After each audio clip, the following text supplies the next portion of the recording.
কিয়ামতের পর্বে এটা আমার 12 নম্বর খুতবা। তো বিগত যে খুতবাগুলোতে আমরা কিয়ামতের পর্বগুলো দেখেছি, তার একটা হলো ফিতনা ছড়িয়ে পড়া, ব্যাপক হওয়া। এই মর্মে ইবনে মাজাহ তিনি তার ফিতনার একেবারে প্রথম হাদিসই এনেছেন এইভাবে যে মা ইয়াবকা মিনাদ দুনিয়া ইল্লা ফিতনাতুন ওয়া বালাআ আও বালাআ ও ফিতনাতুন। দুনিয়াতে শেষ পর্যন্ত কিছুই বাকি থাকবে না, কেবল বালা মুসিবত থাকবে আর ফিতনা থাকবে। আর যেটা আপনারা দেখতে পাচ্ছেন যে রাসূলুল্লাহ সাল্লাল্লাহু আলাইহি ওয়াসাল্লাম তার ইন্তেকালের পরে এবং সাহাবায়ে কেরামদের যুগেই ফিতনা শুরু হয়ে গিয়েছিল। তারা অতীত হয়ে যাওয়ার পরে মুসলিমরা যত বেশি বিপদগ্রস্ত হচ্ছে এবং আগামীতে হবে, সেটা কখনো ফিরবে না। তো দিন দিন মুসলিমরা ফিতনার দিকেই যাচ্ছে। এই যে ফিতনা ব্যাপক হবে, এটা কিয়ামতের একটা আলামত। মুসলিমদের উপরে কিভাবে ফিতনাগুলো ছড়িয়ে পড়বে বা মুসলিমরা কি কি ধরনের ফিতনায় জড়িয়ে যাবে, এই নিয়েও কয়েকটা খুতবা হয়ে গেছে। যেমন মুসলিমদের জীবনের একটা বড় ফিতনা হলো মুসলিমরা মুসলিমদেরকে ক্ষতি করবে, মুসলিমের দ্বারাই মুসলিম ক্ষতিগ্রস্ত হবে। যেমন মুসলিমকে হত্যা করে, মুসলিমের সম্পত্তিকে বাজেভাবে গ্রহণ করে, মানে জানমাল মুসলিমের দ্বারাই বেশি ক্ষতিগ্রস্ত হবে। এটা রাসূলুল্লাহ সাল্লাল্লাহু আলাইহি সাল্লাম বলেছে। মুসলিমদের উপরে দ্বিতীয় ফিতনা হলো মুসলিমরা আমল করা ছেড়ে দেবে। আপনি রাসূলুল্লাহ সাল্লাল্লাহু আলাইহি ওয়াসাল্লাম এবং সাহাবায়ে কেরামদের জীবনী থেকে শিক্ষা নেন, দেখেন তো তারা কি আমল করতো আর আমরা কি করি। তাদের তুলনায় আমাদের আমল এতটা কমে গেছে যে আজকে আপনাকে সুন্নত নফলের কথা বলবো দূরের কথা, আজকে আপনি ফরজ সালাত ঠিকমতো আদায় করেন না। আজকে আমাদের মুসলিম সমাজের চিত্র এটা নয়। অধিকাংশ মুসলিমরা আমরা ফরজ কাজগুলোই ছেড়ে দিচ্ছি, যেখানে মুসলিমদেরকে আমরা হয়তো সেই বক্তব্য দিতাম যে নফল সিয়ামের গুরুত্ব, নফল সালাতের গুরুত্ব, নফল দান সাদকার গুরুত্ব, কিন্তু মুসলিম যাকাত দেওয়াই বন্ধ করে দিয়েছে। তো কতটা অধঃপতন নেমে এসেছে মুসলিমদের উপরে। মুসলিমদের এর থেকেও বড় ফিতনা আসতে যাচ্ছে যে রাসূল সাল্লাল্লাহু আলাইহি ওয়াসাল্লাম বলেছেন, আমার উম্মতের একটা অংশ, বৃহৎ অংশ, তারা ইহুদি নাসারাদের অনুকরণে লেগে যাবে। তারা নিজের ধর্ম ছেড়ে দিয়ে ইহুদি নাসারাদের অনুকরণে লেগে যাবে, আর দুনিয়া মুসলিমদেরকে ওই দিকেই নিয়ে যাচ্ছে। এভাবে মুসলিমদের জীবনে যে ফিতনাগুলো আসবে, তার একটা ফিতনা হলো আমানতদারিতা উঠে যাওয়া। মুসলিমরা আমানতের খেয়ানত করবে, যেটা গত পর্বে, গত চাষারাতে খুতবায় আলোচনা হয়েছে। 1-2 খুতবা আগে যে রাসূলুল্লাহ সাল্লাল্লাহু আলাইহি ওয়াসাল্লাম বলেছেন, লা তাকুমুস সাআ বা ফান্তাজিরিস সাআ, তোমরা কিয়ামত অপেক্ষা করো, ততক্ষণ পর্যন্ত হবে না এভাবে। ইযা দুইয়াতিল আমানা ফান্তাজিরিস সাআ, যখন দেখবে যে আমানতের খেয়ানত করা হচ্ছে, তখন তোমরা অপেক্ষায় থেকো যে কিয়ামত আর বেশি দিন বাকি নেই।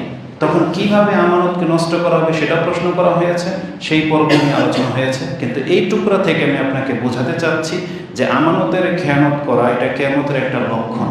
আর মুসলিমদের দ্বারাই এখন আমানতের খেয়ানত সবচেয়ে বেশি হয়, এবং এর ভয়াবহ পরিণাম সম্পর্কে কিন্তু কোরআন হাদিসে যথেষ্ট কথা রয়েছে। একটা কথা স্মরণ রাখতেই হবে, আমানতের খেয়ানত করা এটা মুনাফিকদের যে 4টা গুণ তার মধ্যে একটি। এজন্য যারা আমানতের কদর করেন না, আপনারা সতর্ক সাবধান হয়ে যান। আজকে পদে পদে আমানতের খেয়ানত করা হয়, সব সেক্টরে আমানতের খেয়ানত করা হয়। এটা শুধুমাত্র রাষ্ট্রীয় পর্যায়ে না, ব্যক্তি পর্যায়ে, এমনকি ধর্মের মধ্যেও আমানতের খেয়ানত চলতেছে। ধর্মের বক্তা যারা, আমরা হুজুররা, এদের মধ্যে আমানতের খেয়ানত হয়। যারা বিশেষ করে নিজের শ্রোতাদের দৃষ্টি আকর্ষণ করার জন্য কোরআন সুন্নাহর বাইরে বক্তব্য দেয়, বিভিন্ন বাতিলপন্থী বেদাতি যারা, তারা সবাই ধর্মের সাথে খেয়ানত করতেছে। এটা যদি এটা আমানত ছিল, মিম্বরের আমানত, যে এখান থেকে কোরআন হাদিসেই প্রচার করা হবে, কিন্তু তারা গালগপ্প কিচ্ছা অনেক সময় বর্ণনা করে। তাহলে আলহামদুলিল্লাহ, এখন পর্যন্ত কোরআন সুন্নাহ দ্বারা পরিচালিত যে মসজিদগুলো আমরা দাবি করি, তারা অতটা আমানতের খেয়ানত এখনও করতেছে না, কারণ তারা এখনও কোরআন হাদিস দিয়েই খুতবা দিয়ে থাকে। তবে কোনো জায়গায় কোনো ব্যক্তি পর্যায়ে আমানতের খেয়ানত এটা হতে পারে যে সময় উপযোগী কথা হয়তো তারা বলে না, এক্ষেত্রে কিছুটা পাশ কাটিয়ে যায়, এতটুকু খেয়ানত তাদের দ্বারা হচ্ছে। তা আমরা দোয়া করি সর্বোপরি আল্লাহ আমাকে এবং আপনাদেরকে যেন আমানত রক্ষা করে চলার তৌফিক দান করে। তো মুসলিমদের জীবনে এটা বড় একটা ফিতনা। চতুর্থ ফিতনা যেটা রাসূল সাল্লাল্লাহু আলাইহি ওয়াসাল্লাম বলেছেন, এগুলো কিন্তু বড় বড় একটা ফিতনা। রাসূল সাল্লাল্লাহু আলাইহি ওয়াসাল্লাম বলেছেন পৃথিবীর শেষ দিকে দুনিয়াতে সম্পদের মাত্রা বাড়িয়ে দেওয়া হবে, সম্পদ বৃদ্ধি করে দেওয়া হবে, আর এটা হচ্ছে কিয়ামতের একটা আলামত। রাসূল বলছেন লা তাকুমুস সাআ হাত্তা ইউকসিরাল মাল ওয়া ইয়াফিদ। এটা ইমাম মুসলিম কোট করেছেন। কিয়ামত ততদিন পর্যন্ত কায়েম হবে না যতদিন পর্যন্ত পৃথিবীকে আল্লাহ মালামাল করে দেবে। তার মানে এই পৃথিবীর ভূগর্ভে যত সম্পত্তি আছে এগুলো বেরিয়ে যাবে। আর দেখতে পাচ্ছেন অলরেডি বহু বছর আগে থেকেই তেল পৃথিবীর মানুষ পাচ্ছে, স্বর্ণের খনি পাচ্ছে, বিভিন্ন দামি দামি জিনিসের যত পদার্থ আছে সেগুলোর খনি উদ্ভাবন বা উদ্ঘাটন হয়ে যাচ্ছে। সবচেয়ে বড় যে বিপর্যয়টা ঘটবে সেটা কি? কিয়ামতের পূর্বে। সেই হাদিস আপনারা জানেন যে ফোরাত নদীতে স্বর্ণের পাহাড় ভেসে যাবে, আর সেই স্বর্ণকে কেন্দ্র করে পৃথিবীর মানুষের মাঝে এত বেশি হতাহত হবে। রাসূল সাল্লাল্লাহু আলাইহি ওয়াসাল্লাম শুধু পরিসংখ্যানটা শুনিয়ে দিই, সেটা কি হবে? রাসূল বলেছেন সেখানে যদি সে স্বর্ণের জন্য 1000 মানুষ যে থাকে, মাত্র একজন ফিরে আসতে পারবে, 999 জনই হত্যা হবে। 999 জন। এই কথাগুলো কোনো ভার্সিটিতে পড়ানো হয় না, স্কুল কলেজের ছাত্রদেরকে শিক্ষা দেওয়া হয় না। যারা আজকের জুমার খুতবায় আসছেন, এটা আপনার কান পর্যন্ত পৌঁছে গেছে যে স্বর্ণ বেরো হবে। এই স্বর্ণ যারা আনতে যাবে সেখানে যারাই অংশ নেবে তাদের 1999 জন হত্যা হবে। কি বুঝলেন? তা রাসূল সাল্লাল্লাহু আলাইহি ওয়াসাল্লাম কি বলেছেন? পরের বর্ণনায় আসছে তোমরা সেখানে যেও না, তা থেকে বিরত থাকো। রাসূল সাল্লাল্লাহু আলাইহি ওয়াসাল্লামের এই আদেশটাকে যারা মেনে নেবে তারা প্রাণে বেঁচে যাবে, আর যাদের কাছে শিক্ষা নাই তারা সেখানে যাবে আর মরবে। তো এতটা ব্যাপক হারে পৃথিবীকে ধন সম্পত্তি উন্মুক্ত করে দেবে। আজকে যে জিনিসটা বলবো সেটা হচ্ছে তার এই সম্পদের ফিতনা। এটা একটা মুসলিমদের জীবনের অনেক বড় একটা ফিতনা বা পরীক্ষা। এই সম্পর্কে কোরআন হাদিসে যথেষ্ট কথা রয়েছে। আসুন দুই একটা আয়াত এবং হাদিস আপনার কাছে পেশ করা হোক। কোরআন আল্লাহ সুবহানাহু ওয়া তাআলা ডাইরেক্ট বলেছেন সম্পদ হচ্ছে তোমাদের জন্য ফিতনা। এই মর্মে কয়েকটি আয়াত আছে, তার মধ্যে একটি আয়াত সূরা আনফাল 8 নম্বর, সূরা 28 নম্বর এবং সূরা আপনার তাগাবুন 64 নম্বর সূরা তার 15 নম্বর আয়াতে পেয়ে যাবেন। সূরা আনফালের মধ্যে যে আয়াতটি আছে আল্লাহ বলেছেন ওয়ালামু, আর তাগাবুনের মধ্যে ইন্নামা আমওয়ালুকুম এইভাবে বলা হয়েছে। তো ওয়ালামু তোমরা জেনে রাখো আন্নামা আমওয়ালুকুম ওয়া আওলাদুকুম ফিতনা ওয়া আন্নাল্লাহা ইনদাহু আজরুন আযীম। আর আল্লাহর কাছে মহা পুরস্কার রাখা আছে। তার মানে আমরা যেগুলো পেয়ে উৎফুল্ল হই, যেগুলো পাওয়ার জন্য নিজের সর্বোচ্চ প্রচেষ্টাটাকে চালিয়ে দিচ্ছি, আল্লাহ বলছেন এটা একটা ফিতনা। আর যেগুলোর জন্য তোমরা প্রচেষ্টা করো না সে মহা সাফল্য কিন্তু আল্লাহর কাছে আছে। ওয়া আন্নাল্লাহা ইনদাহু আজরুন আযীম। তার মানে মহা পুরস্কারটা আল্লাহ দুনিয়াতে আমাদেরকে দেবে না, ওটা আল্লাহ নিজের কাছে রেখেছে। যারা সেটা পাওয়ার জন্য প্রচেষ্টা করবে এটা কেবল তারাই পাবে। আর অধিকাংশ মানুষ আমরা যেটা পাওয়ার জন্য প্রচেষ্টা করতেছি আল্লাহ বলতেছেন এটা হচ্ছে ফিতনা। এই ফিতনা দুই অর্থে নেওয়া যায়। এক, যদিও ফিতনা 10টা অর্থে কোরআনে ব্যবহার হয়েছে, 10 অর্থে, যেমন ফিতনা মানে শাস্তি, ফিতনা মানে বিপর্যয়, ফিতনা মানে পরীক্ষা, এইভাবে 10টা অর্থে ব্যবহার হয়েছে। এই আয়াতটাকে দুই দিক থেকে আল্লাহ সুবহানাহু ওয়া তাআলা আমাদেরকে ইঙ্গিত দিতে পারেন। এক, ফিতনা মানে হলো বিপর্যয়, মানে যেই জিনিস মানুষকে হালাক করে দেয়, তার দিন ধর্ম সব ধ্বংস করে দেয়, এটাকেও ফিতনা বলা হয়। আর ফিতনা মানে হচ্ছে পরীক্ষা, যে যেই জিনিস দিয়ে পরীক্ষা করা হয়, যেটা পাওয়ার পরে ওর অবস্থাটা কি হয় এটা দেখার জন্য পরীক্ষা। তা আল্লাহ সুবহানাহু ওয়া তাআলা দুই অর্থেই বলেছেন সম্পদ এবং সন্তান এটা তোমাদের জন্য ফিতনা। সম্পদ এবং সন্তান পরীক্ষার অর্থে যে ফিতনা শব্দ ব্যবহার হয়, এটা যে আল্লাহ মানুষকে পরীক্ষা করার জন্য দেয়, এই মর্মে কোরআনের অনেকগুলো আয়াত আছে। যেমন সূরা বাকারাতে আপনি জানেন যে আল্লাহ সুবহানাহু ওয়া তাআলা বলেছেন ওয়ানাবলুকুম বিশাররি ওয়াল খাইরি ফিতনা, যেটা সূরা আম্বিয়াতে আছে। আর বাকারাতে আছে যে আমি তোমাদের ধন সম্পত্তি মাল ধন থেকে ঘাটতি করে তোমাদেরকে পরীক্ষা করব, যেটা আপনি 152-53 নম্বর আয়াতে পেয়ে যাবেন। ওখানে ঘাটতি করার কথা আছে। আমি একটা আয়াত পেশ করব, এটা বাড়তি করার অর্থে আছে, যে যাদেরকে আমি বেশি সম্পদ দিই তাকে যে আমি পরীক্ষা করি এটা সে অনেক বোঝে না। যেমন একটা আয়াত নিয়ে নেন, আল্লাহ সুবহানাহু ওয়া তাআলা সূরা সাবা 34 নম্বর সূরা, তার 35, 36, 37 এই আয়াতগুলো পড়েন। তাতে আল্লাহ বলেছেন, ওয়াকালু নাহনু আকসারু আমওয়ালান ওয়া আওলাদান ওয়া মা নাহনু বিমুআজ্জাবিন। আল্লাহ বলেছেন ওই সমস্ত মানুষগুলো উক্তি এইটা করে যে যারা অনেক সম্পত্তির মালিক হয়ে গেছে, যাদের সন্তানও আছে, তারা এটা ধারণা করে যে আল্লাহ আমাকে অনেক বেশি পছন্দ করে। এই ন্যাচারাল মানুষ প্রায় ফ্যামিলিতে দেখা যায়। ধরে নেন আপনার আত্মীয় স্বজনের মাঝে এমন একজন ব্যক্তি, সে অত ধার্মিক না, কিন্তু ধার্মিকের ভাব দেখায়, কিছু কিছু ভালো কাজ করে, কিন্তু সে অনেক অপরাধের সাথে জড়িত, দুর্নীতির সাথে, খেয়ানতের সাথে জড়িত, কিন্তু মাঝে মাঝে ভালো কাজ করার কারণে আর তার সম্পদ যখন বাড়তি থাকে তখন সে মনে করে কি আল্লাহ আমাকে অনেক পছন্দ করে। আপনি 5 ওয়াক্ত নামাজ পড়লে কি হবে, সেরকম বলে তার আত্মীয় স্বজন যারা আছে, গরিব যদি কেউ থেকে থাকে, বলছে 2 নামাজ পড়লে কি হবে। তার মানে সে এমন একটা ভাব দেখায় নিজের মাঝে যেটা কাফেরদের চরিত্রের মধ্যে ছিল। তো টাকা পয়সা পেয়ে গেলেই যে আল্লাহ আপনাকে ভালোবাসে তা না, বরং আল্লাহ সুবহানাহু ওয়া তাআলা কি বলেছেন, তারা মনে করে যে আল্লাহ আমাদেরকে ভালোবাসে, ওমা নাহনু বিমুআজ্জাবিন, এবং আল্লাহ আমাদেরকে শাস্তি দেবেন না, কারণ আল্লাহ তো এগুলো দিয়েছেন ভালোবেসে। তারপরের আয়াতে আল্লাহ জবাব দিচ্ছেন, কুল, হে নবী আপনি বলে দেন, ইন্না রাব্বি ইয়াবসুতু রিজকা লিমান ইয়াশা, আল্লাহ যার জন্য চায় তার জন্য রিজিকের প্রশস্ততা করে দেন। ইয়াবসুতু রিজকা লিমান ইয়াশা ওয়া ইয়াকদির, আর আল্লাহ যার জন্য চায় তার রিজিককে কম করে দেন। তা পুরো বিষয়টা হচ্ছে পরীক্ষা শুরু। এজন্য আল্লাহ যাকে দিয়েছেন তাই বলে যে তাকে ভালোবাসেন, আপনাকে আমাকে দেননি তাই বলে যে আল্লাহ আমাদেরকে ভালোবাসেন না, বিষয়টা এটা নয়। কারণ সম্পত্তি কখনো ভালোবাসার মাপকাঠি না, এটা আল্লাহ যাকে তাকে দেয়।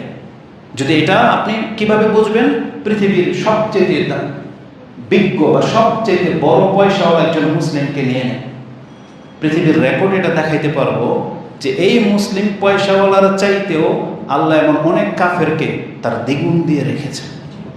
তাহলে আপনি কি বলবেন তাহলে এই মুসলিমকে আল্লাহ ভালোবাসে যেহেতু পয়সা দিয়েছে, তখন তো আমি বলবো তাহলে ওই কাফেরকে তো আল্লাহ বেশি ভালোবাসে কারণ তার বেশি পয়সা। পৃথিবীতে সবচেয়ে শক্তিধর ছিল ফেরাউন, তাই না? তো সে তো মুসলমানই ছিল না, কিন্তু তাকে তো আল্লাহ অর্ডার দিয়ে রেখেছি। তাই জন্য পেয়ে গেলেই ভাববেন না যে আল্লাহ আপনাকে পছন্দ করে। এর যেই আয়াতটা আছে সেটা আমরা ফিতনা থেকে বাঁচার পর্বে আলোচনা করব, একটু পরে সেই আয়াতটা আসবে।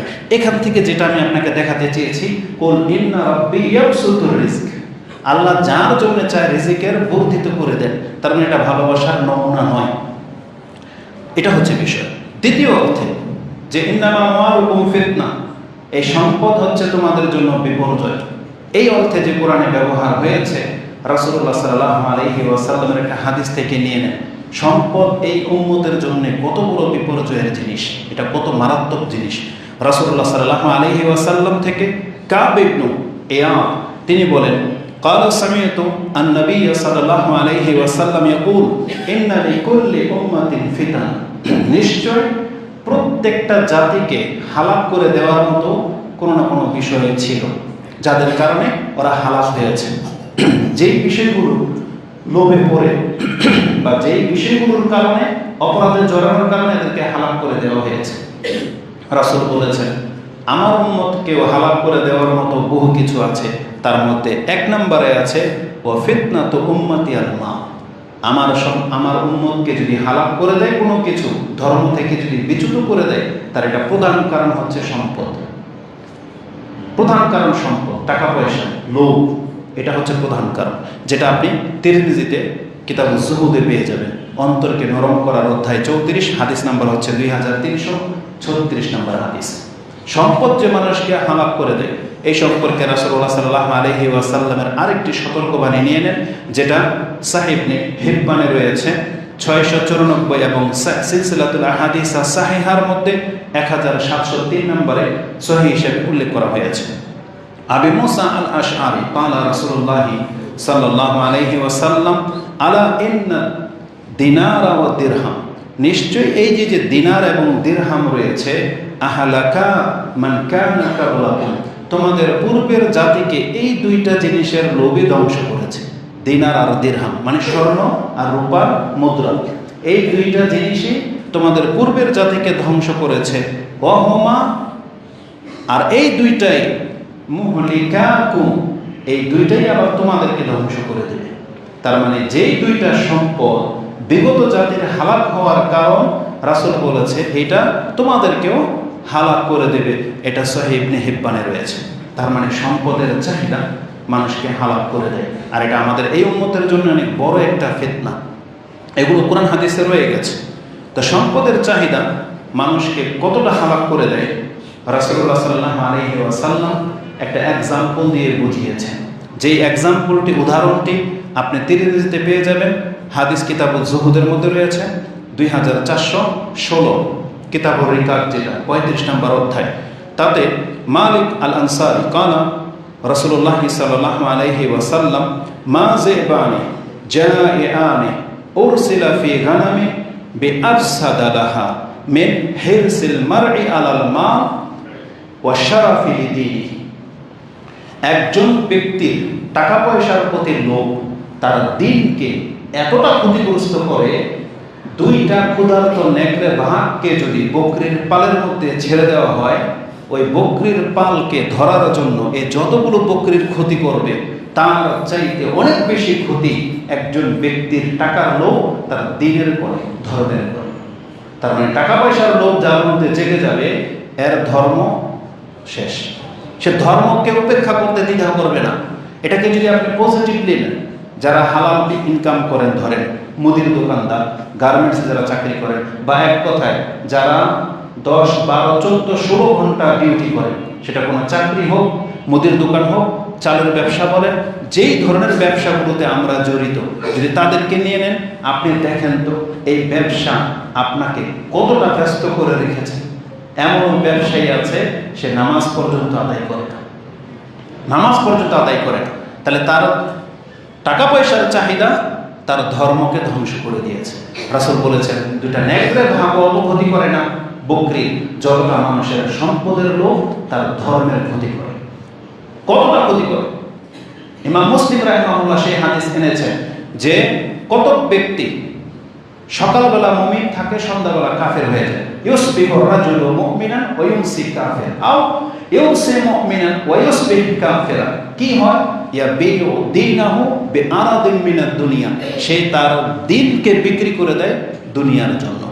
আমরা শুধু এতটা জানি যে অমুক অমুক অঞ্চলের কিছু লোক টাকা পয়সার লোভে খ্রিস্টান হয়ে গেছে। আপনি মনে করেন এটা ধর্ম বিক্রি করে দেওয়া, কিন্তু আমি আর আপনিও কিন্তু পরোক্ষভাবে জড়িত। হালালকে হারাম করে দেওয়া, হারামকে হালাল করে নেওয়া, এটা ধর্মকে বিক্রি করে খাওয়া। আমরা শুধু অনেক সময় ওয়াইজিন যারা বক্তা, তাদেরকে বলি এরা ধর্ম বেচে খায়, কিন্তু আমি মনে করি এটা একটা পর্যায়ে হতে পারে। এবং ব্যাংকার যারা ব্যাংকে জব করে, তাদের স্ট্যাটাস তো দেখেছি, তারা প্রত্যেকটা হারামখোর এটাকে হালাল করার জন্য বহু যুক্তি দাঁড় করায়, অথচ চাকরি করতেছে হারাম প্রতিষ্ঠানে। তো এগুলো হচ্ছে ধর্মকে বিক্রি করা। যারা নামাজ ছেড়ে দিলেন, কাজ করতেছেন, আপনি ধর্মকে বিক্রি করে খেলেন, কারণ এই সময়টা আপনার ইনকাম করার জন্য আল্লাহ দেয়, এটা আপনার ইবাদতের সময়। তো এইভাবে যত এক্সাম্পল আপনি নেবেন না কেন, সব এগুলোর মধ্যে অন্তর্ভুক্ত হয়ে যাবে। যে সে দুনিয়ার জন্য তার দিনকে বিক্রি করে দেয়। মেম্বর থেকে কথা বলতে আমরা দ্বিধা করি না। এটা এই সরকারের আমলেও না, কোনো সরকারের আমলেই না। যারা নেতৃস্থানীয় ব্যক্তি, তারা শুধুমাত্র এই গদির জন্য, নেতৃত্বের জন্য তারা ধর্মের 12টা বাজিয়ে দিয়েছে। তাহলে হচ্ছে ধর্ম বিক্রি করে খাওয়াবো, অথচ মুসলমান ঘরের সন্তান, কিন্তু সে ইসলামের জন্য কোনো ভূমিকাই পালন করে না, কোনো ভূমিকাই পালন করে না। বরং গণতন্ত্রকে প্রতিষ্ঠিত করার জন্য বহু মুসলমান ঘরের সন্তান রক্ত দেয়। তাহলে তার দিনকে সে বিক্রি করে দিয়েছে। তো মানুষের সম্পদের লোভ এইভাবে তার ধর্মের এতটা ক্ষতি করে। কত ব্যক্তি তার দিনকে বিক্রি করে দিবে, হাদিস আমি আপনাকে বলেছি। বরং আল্লাহ সুবহানাহু ওয়া তাআলা বলেছেন, মানুষের সম্পদের চাহিদা কতটা, আল্লাহ বলেছেন আলহাকুমুত তাকাসুর, আধিক্যের চাহিদা তোমাদেরকে মত্ত করে রাখবে। আলহাক মানে হালাক করে দেওয়া না, মানে আপনাকে একবারে বেদিগ্রস্ত করে দেবে। আপনার যে একজন রব আছে, আপনি যে মুসলিম, আপনি যে মরবেন, ক্ষণিকের এই জীবন, এটা অধিকাংশ মানুষ আমরা ভুলে গেছি। অধিকাংশ মানুষরা সব সব সেক্টরের মানুষ, এটা কোনো একটা গোষ্ঠীকে আমি বলতেছি না, এটা সর্ব লেভেলের মানুষরা ভুলে গেছি যে আমরা মরবো। আল্লাহ আমাদেরকে তো সৃষ্টি করেছিলেন ইবাদতের জন্য, এটা আমরা ভুলে গেছি। আল্লাহ বলছেন আলহাকুমুত তাকাসুর, কতদিন পর্যন্ত? হাত্তা যুরতুমুল মাকাবির, কবরে যাওয়া পর্যন্ত। এখানে একটা ঘটনা বলে দিই। কিছুদিন আগে এই মাজার কেন্দ্রিক একটা আলোচনা উঠেছে। একজন শেখ বললেন, বা নামের আগে শেখ বা অন্যান্য ঘরানার আলেমরা, তারা দেখবেন ভিডিও ক্লিপ করে যে মাজার জিয়ারত করা সুন্নাহ, কিন্তু মাজারে সেজদা করা শিরক। কথাটা আপনার কাছে ভালোই মনে হবে যে ভালোই বলছে, মাজার জিয়ারত করা সুন্নাহ আর সেজদা করা শিরক। ভুলটা কোথায় জানেন? প্রথম বাক্যে। মাজার জিয়ারত করা সুন্নাহ না, বরং কি জিয়ারত করা সুন্নাহ? কবর। কবর জিয়ারত করা সুন্নাহ। মাজার তো আপনি বানাইলেন টাইলস দিয়ে, প্রত্যেকটা কবরই হচ্ছে মাজার, এটা জেনে। মাজার মানে কি? জিয়ারতের স্থান। তাহলে যে যেই জায়গার জিয়ারতে যাবে সেটাই মাজার আরবি ভাষায়, এটা হচ্ছে মাজার। কেন আমি এখানে জিয়ারতে আসছি, জিয়ারতের জায়গাকে মাজার বলে।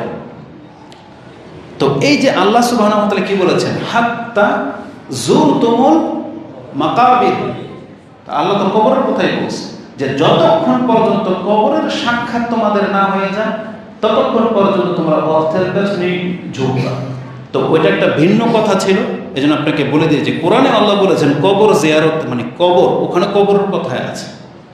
তো এরা মানুষকে ভুল ব্যাখ্যা করে, টাইলস লেগে গেলে মাজার হয়ে যায় না, যে কোনো কবরই হচ্ছে মাজার। তো এই জন্য কবর জিয়ারত করবে, ওটা হচ্ছে সুন্নাহ। এটা করলে কি হবে? রাসূল তো নিজে বলছেন তাজুরুল মাজার, কি আছে হাদিসে? তাজুরুল কুবুর, নাকি ওখানে আছে জুরুল মাজার? তাজুরুল কুবুর ফাইন্নাহা তুযাক্কিরুকুমুল আখিরাহ, তাহলে তোমাকে এই কবর জিয়ারত কি করবে? পরকালকে স্মরণ করিয়ে দেবে। সুবহানাল্লাহ। তো স্পষ্ট হাদিসের ভাষা থাকতে ওখানে তারা কবর সরাইয়া মাজার বসাই দিয়েছে। আল্লাহ হেফাজত করে এদেরকে। তো আলহাকুমুত তাকাসুর, এই যে আলহাক মানে মানুষকে যে একবারে ব্যতিব্যস্ত করে রাখবে, চাহিদা লেলিয়ান হয়ে যাবে, এটা কাফেরদের চরিত্র। যেন আল্লাহ সুবহানাহু ওয়া তাআলা কাফেরদের সম্পর্কে বলেছেন, যেটা আপনি সূরা হিজর 15 নম্বর সূরা শুরুতেই পেয়ে যাবেন। আল্লাহ সুবহানাহু ওয়া তাআলা রাসূলকে বলতেছেন এই কাফেরদেরকে ছেড়ে দেন। যে কাফেররা বলবে রুবামা ইয়াওয়াদ্দুল্লাযিনা কাফারু লাউ কানু মুসলিমিন, এই কাফেরদের একটা সময় আসতে যাচ্ছে, তারা আক্ষেপ করে বলবে, হায় দুনিয়াতে যদি আমি পয়সাওয়ালা না হয়ে যদি মুসলমান হইতাম, আমি যদি কোটিপতি না হয়ে যদি মুসলিম হয়ে মরতে পারতাম। এটা তাফসিরে কি আছে জানেন? কখন এই ঘটনাটা ঘটবে? একটা কাফের যখন দেখবে যে একজন মুসলিমের শত পাপ থাকা সত্ত্বেও আল্লাহ একে ক্ষমা করে জান্নাত দিয়ে দিচ্ছেন, তখন একজন কাফের আক্ষেপ করে বলবে, যদি আমি মুসলমান হয়ে মরতে পারতাম। কারণ একটা সময় আল্লাহর দয়া চলে আসবে মুসলিমদের উপরে, যারা মুসলিম শিরক করে নাই, পাপের কারণে জাহান্নামে চলে যাবে, আল্লাহ নিজে দয়া করে তাদেরকে জাহান্নাম থেকে উঠিয়ে নিয়ে আসবে। এই দৃশ্যটা দেখে কাফেররা সেদিন বলবে রুবামা ইয়াওয়াদ্দুল্লাযিনা কাফারু লাউ কানু মুসলিমিন, যদি আমি মুসলমান হইতাম। আল্লাহ বলেছেন ছেড়ে দেন কাফেরদেরকে। এরপর আয়াত আল্লাহ সুবহানাহু ওয়া তাআলা বলেছেন যারহুম ইয়াকুলু ওয়া ইয়াতামাত্তাউ ওয়া ইউলহিহিমুল আমাল, তাদেরকে ছেড়ে দেন, তারা খায় দায় ফুর্তি করুক, এদের মনের যে চাহিদাটা, এই চাহিদার উপরে তারা ডুবে থাকুক। এই যে ডুবে থাকা মানে গার্ক হয়ে যাওয়া, মানে এগুলোই শুধু রাত দিন টেনশন, চিন্তা। সকাল হলে কি হবে, কয় টাকা ইনকাম করব, কি করব, কি খেলাম না খেলাম, এগুলো নিয়েই শুধু তাদের চিন্তা। আল্লাহ বলছে কি ওয়াইলহিমুল আমাল, আমাল মানে হচ্ছে নিজের খায়েশ চাহিদা। তো এটা কাফেরদের চরিত্র, শুধু সম্পদ বৃদ্ধি করা, দুনিয়ার লোভ, কি করলাম, কে কি করলো, এত বছর কেটে গেল কিছুই করতে পারলাম না, এই হায় হতাশ আক্ষেপ করা। অথচ সে মরে গেলে কি হবে এটা নিয়ে একবার ভাবে না মুসলিম। আজকে এতটা পর্যায়ে মুসলিম সম্পদের দিকে ঝুঁকে গেছে। তো আর যাদের সাথে ইবাদতের কোনো সম্পর্ক নেই, বেদিন, তাদের চরিত্র কি?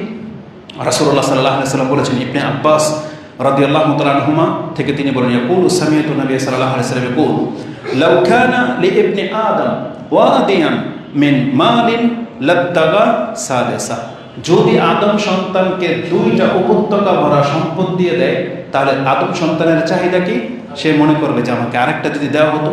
আরেকটা বর্ণনায় আসছে স্বর্ণের কথা, ওয়াদিআন মিন যাহাবিন আহাদা, যদি কোনো ব্যক্তিকে একটা পাহাড় স্বর্ণ দিয়ে দেওয়া হতো তাহলে সে আরেকটা তালাশ করতো। আজকে আমাদের প্রত্যেকের চাহিদা যেন কেন এমন হয়ে যাচ্ছে, কেন যেন এমন হয়ে যাচ্ছে, অথচ আমাদেরকে সতর্ক করা হয়েছিল এই সম্পদের লোভ এটা কিন্তু একটা ফিতনা। আজকে অধিকাংশ মুসলিমরা আমরা সেই ফিতনায় পতিত হয়ে যাচ্ছে। আল্লাহ আমাদেরকে হেফাজত করুন। ইমাম আনাস রাদিয়াল্লাহু তাআলা এবং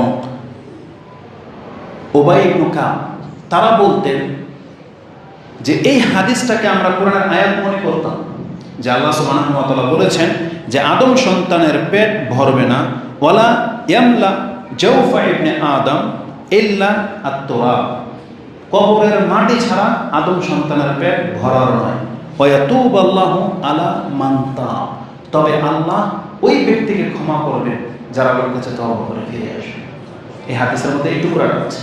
তো আনাস বলতেছেন উবাই ইবনে কাব এবং আমরা ভাবতাম এটা কোরআনের আয়াত, কিন্তু যখন আল্লাহ বললেন আল হাকুমুত তাকাসুর, এই সূরা যখন নাজিল হলো তখন বুঝলাম যে এটা হাদিস, আর আল হাকুমুত তাকাসুর এটা হচ্ছে কোরআনের আয়াত, এটা হচ্ছে হাদিসের ব্যাখ্যা। তো আল্লাহ সুবহানাহু ওয়া তাআলা এদেরকে নিন্দা করেছেন যারা শুধু সম্পদের পেছনে ছোটে। তারা ভুলে গেছে যে আল্লাহ সুবহানাহু ওয়া তাআলা রিজিকের মালিক। আল্লাহ সুবহানাহু ওয়া তাআলা প্রত্যেককে তারা পরিমিত রিজিক দেওয়ার ওয়াদা করেছেন, যদি সেটা আপনি হালালভাবে নেন। আপনাকে সেটা হালালভাবে নিতে বলা হয়েছে। আল্লাহর বান্দাদের চরিত্র কি আপনি ভুলে গেছেন হয়তো সেই আয়াত, যেটা সূরা নূর 24 নম্বর সূরার 37-এ আল্লাহ বলেছেন রিজালুন লা তুলহিহিম তিজারাতুন ওয়ালা বাইউন আন যিকরিল্লাহি ওয়া ইকামিস সালাহ।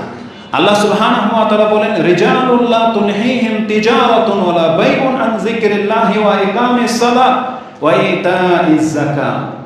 আল্লাহর বান্দা যারা, তাদেরকে কখনোই ব্যবসা বাণিজ্য তার ব্যস্ততা আল্লাহর জিকির থেকে এবং নামাজ কায়েম করা থেকে, সালাত কায়েম করা থেকে এবং যাকাত প্রদান করা থেকে বিরত রাখে না। সম্পত্তির কোনো লোক তাদেরকে কোনোদিন ইবাদতকে নষ্ট করতে পারে না, ইবাদত থেকে তাদেরকে সরাতে পারে না। তারা 5 ওয়াক্ত নামাজ ঠিকই পড়বে, সে কোটিপতি হলেও পড়বে, যাকাত ঠিকই দেবে, তাকে কেউ জবরদস্তি করার না থাকলেও যাকাত দেবে স্বেচ্ছা, এবং সে আল্লাহর জিকিরকে কোনোদিন ভুলবে না। এটা হচ্ছে আল্লাহর বান্দাদের গুণ। কিন্তু আমাদের চরিত্র কি, এটা আগেই বলেছি, আমরা ফরজ নামাজে ছেড়ে দিয়েছি। তাহলে আমরা এখন আল্লাহর বান্দা রইলাম নাকি দুনিয়ার গোলাম হয়ে গেলাম? আমাদেরকে একটু ভেবে দেখা উচিত ছিল, একটু ভেবে দেখা উচিত। আমরা তো লজ্জা পাবো যে আপনাদেরকে যদি বলি সুন্নত নামাজ বেশি করে পড়েন, লজ্জা লেগে যাবে আমাদের। কারণ আমাদের এখন দাবি হলো মুসলিম, আপনি 5 ওয়াক্ত ফরজ নামাজকে ঠিক করেন। মুসলিম মা বোনদেরকে আমাদের বলবো আগে আপনি পর্দা ঠিক করেন, যেটা আপনার উপরে ফরজ, 5 ওয়াক্ত নামাজ ঠিক করেন, তারপরে নফল সিয়াম সাদকার ব্যাপারে আসবে। সময় যদিও লম্বা হয়ে যাচ্ছে। রাসূলুল্লাহ সাল্লাল্লাহু আলাইহি ওয়াসাল্লাম আমাদেরকে সতর্ক করে দিয়েছেন, হালাক হবে তারা যারা শুধু পয়সার পেছনে ছোটে। রাসূলুল্লাহ সাল্লাল্লাহু আলাইহি ওয়াসাল্লাম বলেছেন তাইসা আদ্দুদ দিনার ওয়াদ দিরহাম, ধ্বংস হোক তারা, সম্পদের গোলাম যারা তারা, এবং যাদেরকে ওই যে পোশাক আশাকের কথাও আসছে যে কাতিফাতি ওয়াল খামিসাতি, মানে রেশমের পোশাক, মোটা পোশাক, শীত গরমের মধ্যে যেটা আমাদের চাহিদা।